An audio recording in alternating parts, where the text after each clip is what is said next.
As you know, the Tampa Bay area is a hotspot for out-of-state visitors and snowbirds. But how can these families stretch their dollar while finding comfort in the Sunshine State? To answer that and much more, we invited certified financial planner Renee Rebelo. Hi, Renee. Welcome. Good morning. Good morning. Good morning to you. Now, you've been studying our market for quite some time. And everything started when you came down here to Florida. Your friends were like, hey, help me out. I want to kind of visit. I might want to stay. What happened after that? Well, I've been in the financial industry for over 28 years, and as a Canadian, I work out of Ontario with my own business, and I do a lot of talk about retirees like to snowbird. And so it became apparent to me that there was a need for some information on how to snowbird or snowbirding. I love that. And because a lot of Canadians like to get out of the snow and get down to Florida and enjoy the sunny south and the hospitality of the wonderful Floridians. Like, it's just a great state. So it drove me to come down and check it out myself. And so while I was down here, I was looking at rents, and I was looking at buys, and I was looking at the different types of houses you can buy, and all the different things, the different areas and what they cost, and the weather. Because, you know, if we're coming down here from the cold north, we want to make sure we're in a sunny south. Right. So, you know, it led me to do a lot of investigation over the years. And one of the biggest questions I get from people who are looking to snowbird is, should I buy or should I rent? Right. You know, and it really does depend on the person. So, you know, there's kind of like a little rule of thumb that says if you're going to spend more than 4 months down here, you probably should look at buying. 4 months. 4 months. Okay. You know, and when you do the numbers, the 4 month kind of makes it like a break even. However, since the pandemic has been over and people are now wanting to come down a lot more, I'm noticing that the snowbirding prices for renting has gone through the roof. Wow. You know, so I've bought a house in Palmetto, and, you know, I've been told that I could rent the house from anywhere from $9,000 to $12,000 a month. That makes things a little different when it comes down to snowbirding and renting.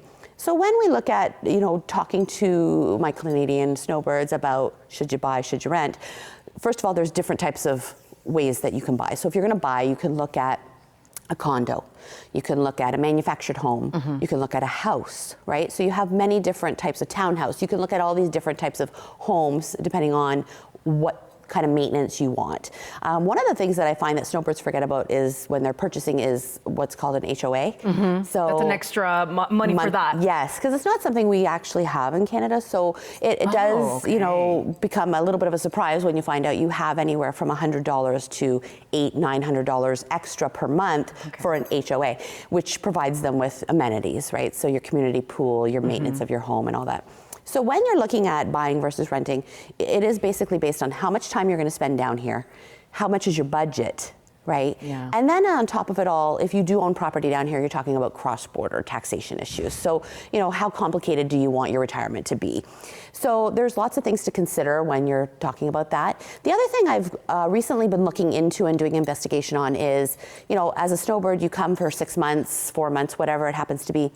What about a long-term rental? I find that the long-term rentals, these places that have landlords that want a long-term rental, they're not interested in snowbirds being in their houses or their places. Are you talking about like 2 years, for example? 2 years, 1 year, whatever.